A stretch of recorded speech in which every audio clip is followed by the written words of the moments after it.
Bismillahirrahmanirrahim. Assalamualaikum warahmatullahi wabarakatuh dan selamat sejahtera semua. Baik, bertemu lagi kita pada video kali ini untuk pembelajaran dan pengajaran di rumah ya. Masih lagi pada tema yang sama iaitu cahaya perpaduan. Okay, kita pergi pada tajuk media perpaduan. Bagi yang ada buku teks bahasa Melayu boleh buka pada halaman 33 ya. Jadi fokus utama kita hari ini ialah kemahiran menulis.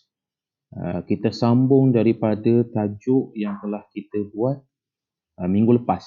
Kalau awak ada lihat pada video yang cikgu buat minggu lepas, fokus dia adalah berkenaan dengan menulis perenggan pendahuluan sahaja. Bagi yang dah buat, bagus bagi awak. Bagi yang belum buat, boleh lihat pada channel YouTube cikgu dan tengok pada menulis bahagian pendahuluan tu lah.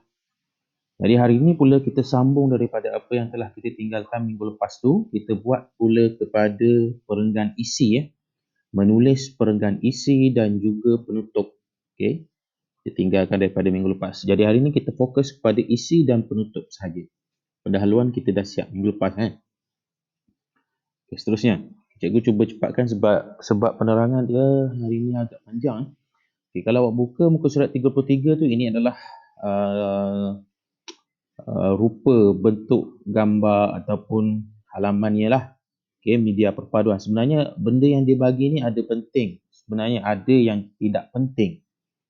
Bagi cikgu yang penting hanyalah pada bahagian ini saja. Okay, ini saja. Tapi itu pun dia belum lengkap lagi. Dia belum menyeluruh lagi. Tak ada penerangan yang secara khusus bagaimana untuk buat isi dia. Jadi cikgu akan cuba terangkan sebaik yang boleh cara untuk menulis isi lah. Okay, mungkin ada antara awak semua yang lebih pakar atau yang lebih pandai daripada cikgu untuk menulis isi ni. Okay, ini hanya pendapat cikgu saja. Kalau awak rasa penerangan awak atau cara menulis karangan awak tu, isi awak tu lebih senang, awak ikutlah cara awak sendiri. Okay, ini hanyalah cara cikgu saja. Kita tengok ni hanya sepintas lalu saja, ni tak ada kena-mengena pun dengan isi ataupun cara menulis karangan kita ya. Isi kita. Okay, media perpaduan. Media massa menyalurkan pelbagai maklumat yang dapat mempengaruhi masyarakat. Jika tidak ada kemudahan media massa, rakyat sesebuah negara akan sukar memperoleh pengetahuan. Tanpa media massa, hidup pasti menjadi seperti katak di bawah tempurung. Kini Malaysia berusaha untuk menggiatkan projek multimedianya demi melahirkan masyarakat yang bermaklumat. Persoalannya, sejauh manakah peranan media massa dalam usaha memupuk perpaduan negara? Okay, ini adalah penyataan sahaja berkenaan dengan tajuk yang sama minggu lepas kita buat kalau masih ingat lagi, iaitu tajuk dia cara-cara mengekalkan perpaduan negara. Okay, jadi kat sini dia sambung lagi, dia bagi perenggan isi. Perkasa ilmu ni hanyalah nota tambahan saja. Dia bagi perenggan isi, ayat topik, ayat huraian, ayat contoh, ayat penyimpul, perenggan kesimpulan. Ini isi dia secara ringkas Isi dia dibagi dalam bentuk rangka karangan. Tapi kita tak nak tengok pada isi ni. Isi ni dia lebih kepada bertaburan Dia macam bertabur. Cikgu tak suka isi macam ni. Cikgu kurang berkenan dengan isi yang macam ni. Okay, awak ikut cara cikgu. Okay, ikut cara cikgu untuk membuat perkembangan isi ataupun cara untuk menghuraikan isi-isi tersebut. Okay, kita terus kepada slide seterusnya. Okay, jadi kita ulang balik karangan pendapat tu apa. Kalau awak ingat lagi pada pembelajaran kita minggu lepas, video cikgu bagi minggu lepas tu, karangan pendapat juga, tapi ini bila kita sentuh tentang isi, kita kena tengok secara menyeluruh lah. Okay, jadi perenggan pertama ni pendahuluan yang kita dah buat minggu lepas. Okay, 30 pp, maksudnya 30 patah perkataan. Ini hanya rujukan saja. Okay, rujukan saja, bukan semestinya 30. Okay, hanya rujukan saja. Perenggan kedua, isi yang pertama. Okay, tadi perenggan pertama iaitu perenggan pendahuluan. Sekarang perenggan kedua, isi yang pertama. Okay, dah habis tulis pendahuluan minggu lepas, kita pergi pada isi yang pertama. Okay, rujukan dia 40 patah perkataan. Perenggan ketiga, isi kedua. Okay, sama juga 40. Perenggan keempat, isi ketiga. Okay, sama juga 40. Dan perenggan terakhir ataupun perenggan kelima ialah penutup atau kesimpulan. Okay, rujukannya 30 patah perkataan. Okey, jadi kenapa ada rujukan 30, 40, 40, 30 ni? Kerana karangan yang pada bahagian B, kertas 2 bahasa Melayu, PT3, okey, kita masih lagi rujuk pada PT3. Okey, sorry bunyi bising tu daripada kuil dekat rumah cikgu. Balik pada tadi karangan dia, karangan pendapat ataupun karangan mana-mana karangan bahagian B pada kertas 2 bahasa Melayu, dia mesti melebihi 180 patah perkataan. Awak mesti tulis lebih daripada 180 patah perkataan. Okay, tak boleh kurang. Okay, ada yang tanya, cikgu, kalau kurang macam mana cikgu? Kalau kurang, markah awak pun kurang lah.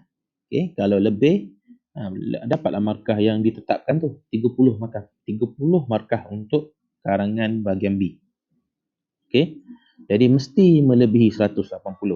Jadi caranya, rujukannya macam mana cikgu buat tadi. Pendahuluan ni kita agaklah 30.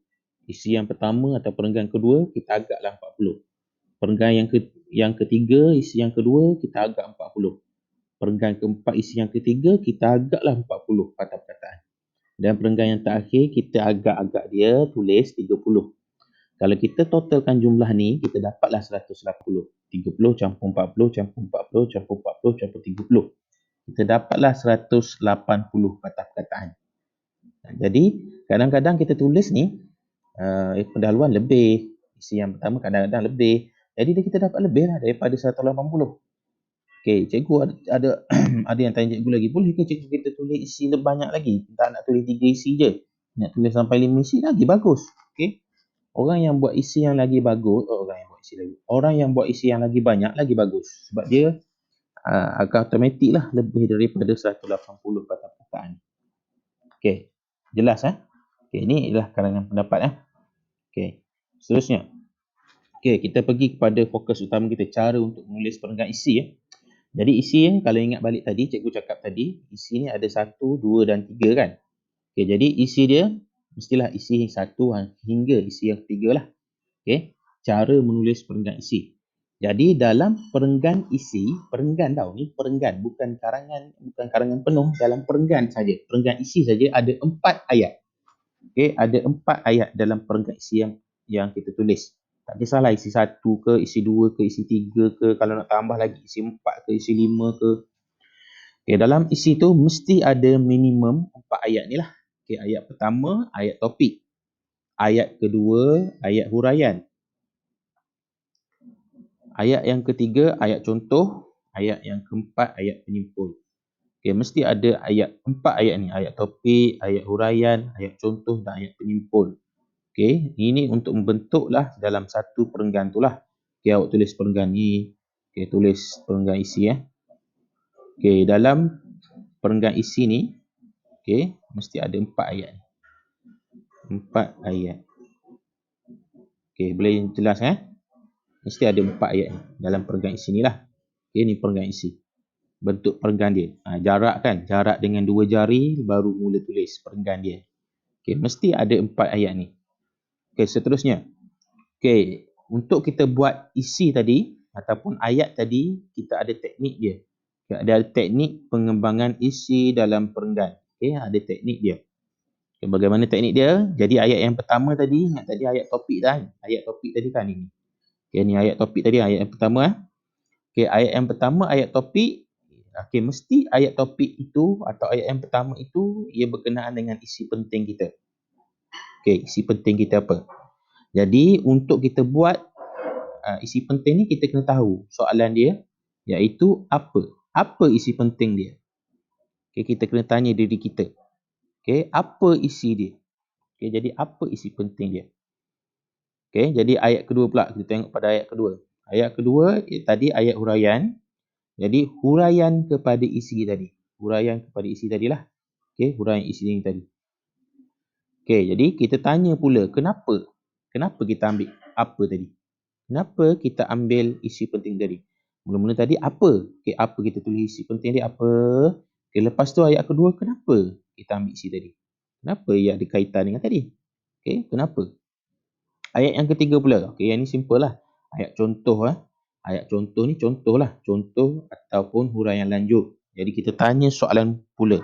Bagaimana Bagaimana kita tanya diri kita. Bagaimana yang apa tadi? Contohlah, okey. Bagaimana, kenapa ni ada kaitan. Okey. Bagaimana? Jadi kita tanya diri kita bagaimana. Kalau awak tak faham, sekejap lagi cikgu akan tunjuklah bagaimana cara untuk menulis dia. Okey. Ayat yang keempat, ataupun ayat terakhir dalam perenggan isi tu ialah ayat penyimpul. Ayat penyimpul tu apa? Ia berkenaan dengan penegasan ataupun kesimpulan lah. Penegasan atau kesimpulan. Jadi dalam ni kita tanya diri kita saranan kita. Saranan untuk meningkatkan lagi atau mengukuhkan lagi lah isi yang telah kita ambil tadi. Isi yang telah kita ambil tadi. Okey. Boleh faham? Tak apa, kita tengok contoh. Kalau terang macam ni mungkin ramai yang tak faham kan. Baik, kita pergi kepada tajuk kita yang sebenarnya. Cikgu terus kepada tajuk, cikgu tak ambil contoh yang lain. Kita terus kepada tajuk kita, cara-cara mengekalkan perpaduan negara. Okey. Jadi sebelum itu, cara-cara ni, perkataan cara-cara ni ataupun kata kunci cara-cara ni, dia ada sinonim tak? Dia ada sama maksud. Okey. Kadang-kadang soalan dia tak tanya cara-cara saja, dia tanya dengan perkataan yang lain. Jadi perkataan sinonim atau sama maksud dengan cara-cara ada banyak kat sini, iaitu langkah, strategi, usaha, tindakan, kaedah dan juga alternatif. Okay, dalam soalan tu mungkin dia tanya, nyatakan langkah-langkah mengekalkan perpaduan negara. Nyatakan strategi mengekalkan perpaduan negara. Nyatakan usaha-usaha mengekalkan perpaduan negara. Nyatakan tindakan-tindakan mengekalkan perpaduan negara. Kaedah dan juga alternatif lah. Jadi dia mungkin tanya dengan perkataan yang berbeza. Jadi semua benda ni dia membawa erti yang sama saja. Okey, membawa sama maksud saja. Cara-cara, langkah-langkah, strategi, usaha, tindakan, kaedah dan juga alternatif ni lah. Dia membawa maksud yang sama saja. Jadi dia maksud dia cara-cara lah. Okey, jadi perkembangan isi dia macam mana? Okey. Jadi bila kita berkait dengan kita menyentuh tentang cara ni, okey, ni yang cikgu cakap. Isi yang cikgu lebih suka buat. Isi yang cikgu lebih suka panggil apa? Serasi nak buat lah. Okay, yang dia bagi tadi tu dalam buku teks tu macam berterabur lah, tak kena. Terabur sangat isi dia. Jadi perkembangan isi dia, okay, yang pertama diri sendiri. Okay. Yang pertama diri sendiri. Okay, jadi isi yang pertama tu ataupun perenggan yang pertama tu tadi, perenggan isi pertama awak buat diri sendiri. Okay. Diri sendiri atau individu. Perenggan isi kedua. Okay. Perenggan isi kedua. Awak ambil lah cara dia ibu bapa atau keluarga. Okay. Perenggan isi ketiga. Awak ambil lah guru-guru atau pihak sekolah. Okay. Kalau nak tambah lagi perenggan isi keempat, awak ambil kerajaan. Okay. Kalau rasa nak tambah lagi, rasa nak tulis banyak lagi lah cikgu, ambil lah isi kelima, masyarakat. Okay. Isi ini semua awak boleh kembangkan dia lah. Okay, awak boleh kembangkan dia isi ni. Semua ni, diri sendiri, ibu bapa, guru-guru, kerajaan, masyarakat ni awak boleh kembangkan dia kepada ayat yang kita belajar tadi. Jadi bagaimana contohnya? Okay, lihat sebelah ni. Okay, sebelah ni. Okay, isi pertama. Okay, isi pertama, perenggan kedua, cikgu ambil diri sendiri. Okay. Diri, Allah tulisan. Diri sendiri. Cikgu ambil isi diri sendiri. Okay, bagaimana nak kembangkan isi diri sendiri ni? Okay. Okay, bagaimana untuk kembangkan isi diri sendiri ni? Kita lihat pada ayat di bawah ni. Okay, ingat tadi kan? Tadi kita ada 4 ayat kan? Ayat 1, ayat 2, ayat 3, ayat 4 ni sama juga. Dia mesti ada ayat. Ada 4 ayat ni dalam perenggan isi kita lah. Jadi ayat pertama, ayat topik. Okay, ayat topik dia. Okay, ni tadi. Ayat topik dia.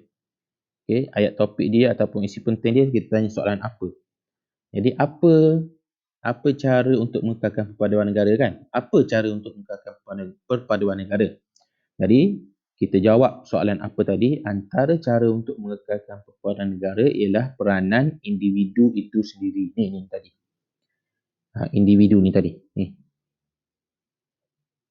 Okey, individu itu sendiri. Okey, itu ayat pertama. Okey, dah jawab dah soalan dia. Apa tadi? Simple je. Antara cara untuk mengekalkan perpaduan negara ialah peranan individu itu sendiri. Kan dia tanya soalan tentang cara-cara mengekalkan perpaduan negara. Jadi kita jawab soalan dia, isi yang penting yang dia isi yang jawapan yang tepat untuk soalan apa ni, antara cara untuk mengekalkan perpaduan negara ialah peranan individu itu sendiri. Okey. Okey, habis ayat 1 dalam perenggan kedua isi yang pertama tadi. Okey, ayat kedua iaitu ayat huraian. Kita tanya soalan kenapa? Kenapa kita ambil individu tu? Okey, kenapa kita ambil individu tadi?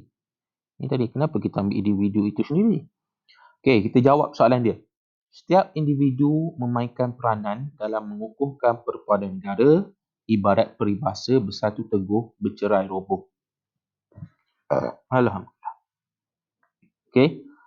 Okey, kita jawab soalan kenapa kita ambil individu tu. Kita jawablah sebabnya individu tu semua sekali ada peranan dalam mengukuhkan perpaduan negara ibarat peribahasa bersatu teguh bercerai roboh. Bersatu teguh bercerai roboh ni peribahasa. Okey, maksud bersatu teguh bercerai roboh ni kalau seorang saja buat kerja atau seorang saja yang betul-betul nak jaga perpaduan negara tak jadilah. Jadi kena semua sekali. Kena semua sekali sama-sama menanamkan perasaan cinta atau sayang perpaduan tu lah. Jadi taklah bercerai-berai kan. Jadi semua sekali bersatu teguh. Bersatu teguh bercerai roboh. Okay, ayat ketiga pula dalam perenggan kedua lagi, masih lagi perenggan kedua ni, semua ayat ni yang cikgu cerita ni sekarang, dia berkenaan dengan perenggan kedua saja tau, bukan perenggan lain, perenggan kedua. Okay, perenggan pertama apa? Kenapa perenggan kedua cikgu? Perenggan pertama kita dah buat minggu lepas, berkenaan dengan pendahuluan. Sekarang kita cerita perenggan kedua iaitu isi pertama. Okay, ayat ketiga. Okay, ayat contoh. Okay, bagaimana? Kita tanya pula soalan bagaimana. Okay, bagaimana ni tadi kan? Bagaimana individu ni tadi. Okay, jadi kita buat contoh. Sebagai contoh, walaupun kita hidup dalam masyarakat berbilang kaum, kita berasa aman dan harmoni kerana kita hormat menghormati dan percaya akan satu sama lain. Okay, kita jawab soalan bagaimana. Okay. Yang tadilah, okay. Bagaimana yang tadi tu tadi. Okay, bagaimana ibarat peribahasa bersatu teguh bercerai roboh, kita jawab soalan dia. Sebagai contoh, walaupun kita hidup dalam masyarakat berbilang kaum, kita berasa aman dan harmoni kerana kita menghormati dan percaya akan satu sama lain. Itu contoh dia. Okay. Contoh yang lain tu mungkin berubah-ubah mengikut kepada isi yang kita buat lah. Kalau isi individu, cara jawab dia mungkin macam ni. Kalau isi ibu bapa, contoh perenggan ketiga nanti, isi yang kedua nanti awak nak buat ibu bapa kan. Okay, ibu bapa, awak jawablah contoh lain. Contoh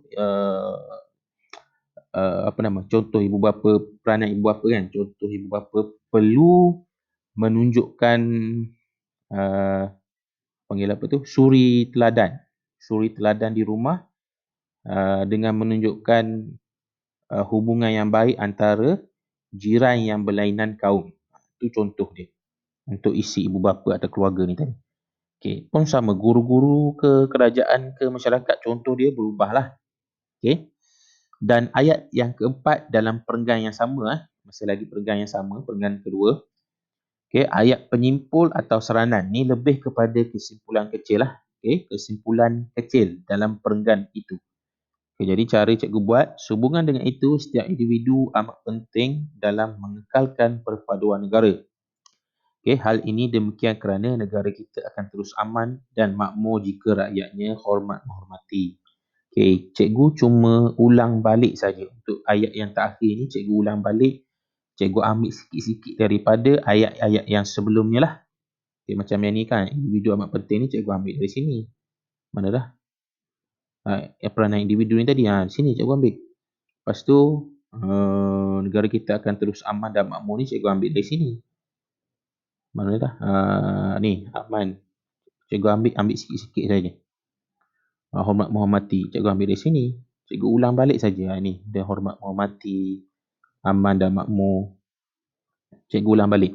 Jadi ayat penyimpul ni ataupun ayat yang keempat ni lebih kepada kita ambil sikit-sikit daripada ayat yang kita buat sebelum-sebelum tadilah. Okay. Ayat pertama, ayat kedua, ayat ketiga. Okay, jadi sebab itulah mungkin sebab ayat ni dia nampak macam banyak sikit kan. Sebab cikgu ambil sikit-sikit sikit. Okay. Itu saja cara untuk buat perenggan. Perenggan isi lah. Okay. Sekarang bahagian isi. Mesti ada 4 ayat ni. Okay, nanti dalam karangan awak gabungkan ayat dia. Ayat pertama, ayat kedua, ayat ketiga dan ayat keempat. Barulah membentuk sebuah perenggan isi yang baik. Okay. Bukan perenggan isi yang baik, memang kena gabung. Okay. Awak tulis ni, awak gabungkan. Okay. Kita tengok kepada seterusnya. Okay, habis isi Okay, ni hanya isi yang pertama saja. Ingat awak kena tulis berapa isi. Kena ada 3 isi. Isi 1, isi 2 dan isi 3. Okay, mesti ada 3 isi ni lah. Okay, tadi cikgu hanya cerita tentang isi yang pertama saja. Isi kedua dan isi ketiga awak tulis sendiri. Awak boleh guna isi yang cikgu buat. Awak boleh guna isi yang cikgu buat ni tadi. Ataupun awak nak buat sendiri ayat yang lain. Ataupun nak reka perenggan isi yang lain lah. Perenggan isi sendiri pun boleh juga. Okay. Ingat kena tulis lagi 2 isi. Isi kedua dan isi ketiga. Isi pertama cikgu dah buat. Pendahuluan pun kita dah buat minggu lepas. Tinggal isi kedua, isi ketiga dan penutup. Okay, penutup pun cikgu bagi. Sekarang ni cikgu bagi bahagian penutup lah. Okay, ni penutup dia. Okay, penutup macam mana nak buat dia? Kesimpulan atau penutup merupakan rumusan menyeluruh dan merangkumi keseluruhan karangan dalam satu penerangan yang padat. Tanpa kesimpulan, karangan berkenaan dikatakan tidak lengkap atau tidak sempurna. Ini dia ada tulis, dia ada bagi nota ni dalam buku teks tu, muka surat 33 tu dalam bahagian perkasa ilmu. Jadi bagaimana untuk kita tulis penutup? Okay, dia sama saja lebih kurang macam ayat isi tadi ataupun perenggan isi tadi. Dia mesti ada 4 ayat. Okay, apa ayat dia? Ayat yang pertama ayat kesimpulan lah. Okay. Ayat yang kedua ayat huraian. Ayat yang ketiga ayat cadangan dan ayat yang terakhir ayat pendapat ataupun harapan. Ada 4 ayat. Jadi cikgu buat contoh di bawah ni. Ini pun sama perenggan penutup ataupun perenggan kesimpulan berdasarkan tajuk cara-cara mengekalkan perpaduan negara. Okey. Cikgu ambil tajuk yang sama juga. Jadi awak boleh guna ayat ni lah, perenggan ni lah. Okey. Jadi kesimpulan dia atau penutup dia, cikgu buat macam ni. Ayat yang kesimpulan dia tu, ayat yang pertama, sebagai kesimpulannya, perpaduan negara dapat dicapai dengan peranan semua pihak. Okey. Sebab tadi kan kita buat peranan ibu bapa, diri sendiri, pihak sekolah, kerajaan, masyarakat. Jadi mesti dapat dicapai dengan peranan semua pihak lah. Okey, ayat huraian dia, ayat kedua dia.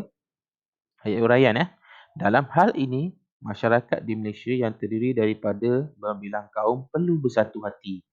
Okay, tadi kita dah cakap peranan semua pihak, kita kena bersatu hatilah pula. Okay, ayat cadangan dia, ayat yang ketiga. Okay, ayat ketiga, ni ayat cadangan ni. Ni ayat cadangan ni. Okay, ayat ketiga, perselisihan faham dan isu sensitiviti perlu dielakkan. Okay, perselisihan faham maksudnya bergaduh lah. Okay, tak sebulu kan. Perselisihan faham. Dan isu sensitiviti perlu dielakkan. Cadangan kita. Apa cadangan kita? Jadi, perselisihan faham dan isu sensitiviti perlu dielakkan. Okay, supaya tak bergaduh lah. Isu sensitiviti ni berkait dengan kaum, berkait dengan agama kan. Kalau ada wujud isu sensitiviti ni boleh menimbulkan pergaduhan antara kaum. Jadi, kita perlu elakkan cadangan dia lah. Dan ayat pendapat atau ayat harapan dia, ayat yang keempat, okay, oleh hal yang demikian, negara akan menjadi aman dan makmur demi kepentingan bersama. Okay, simple saja. Macam inilah perenggan penutup. Okay, jadi awak gabungkan ayat 1, ayat 2, ayat 3 dan ayat keempat ni untuk membentuk penutup. Okay, membentuk penutup yang betul lah. Okay, penutup sama. Penutup macam perenggan isi juga. Okay, awak jarak 2 jari. Awak tulis ayat 1, ayat 2, ayat 3 ni penutup. Okay, penutup ya. penutup. Cikgu tulis pakai tertikus ya. Memang cacat sikit lah. Okey. Jadi ni ayat 1, tulis ayat 1 apa. Ayat 2 tulis. Ayat ketiga apa. Ayat keempat apa. Jadi itu ialah penutup. Okey, cikgu rasa sampai situ saja. Jadi maksudnya kalau awak gabungkan dengan pendahuluan yang kita buat minggu lepas tu, lengkaplah karangan tajuk cara-cara mengekalkan perpaduan. Jadi simple saja. Okay, kalau awak tak faham, awak boleh ulang banyak kali ataupun rujuk pada video-video cikgu-cikgu yang lain buat. Mungkin kalau cara cikgu ni tak faham, boleh rujuk pada cara cikgu lain lah. Tapi cikgu dah bagi beserta jawapan sekali. Okay, ni pun jawapan ni. Yang tadi pun, yang ni pun dah jawapan. Okay. Okay, cikgu rasa sampai situ saja. Okay, tugasan. Okay, tugasan lupa. Okay, slide yang terakhir tugasan dia tulis perenggan isi dan penutup karangan pendapat bertajuk cara-cara mengekalkan perpaduan negara. Okay, tulis perenggan isi. Perenggan isi yang satu tadi, perenggan yang kedua tadi cikgu dah bagi dah tentang diri sendiri. Awak tulislah perenggan isi kedua, ketiga, perenggan kedua. Okay, perenggan pertama tadi cikgu dah bagi. Ini perenggan kedua tadi cikgu dah bagi diri sendiri. Awak tulislah ibu bapa ke, guru-guru ke, kerajaan ke. Dan awak kembangkan isi tu lah. Kembangkan ayat tu dengan cara macam cikgu buat tadi. Apa, kenapa, bagaimana dan saranan lah. Okay. Okay. Perenggan isi dan penutup. Penutupnya cikgu dah bagi ni tadi. Awak gabungkan saja ayat-ayat ini menjadi penutup. Okay. Gabungkan ayat-ayat ini. Okay, tajuk dia cara-cara mengekalkan perpaduan negara lah. Okay. Cikgu rasa sampai situ saja. Okay. Cikgu rasa sampai situ saja. Kita jumpa lagi pada video yang akan datang. Assalamualaikum.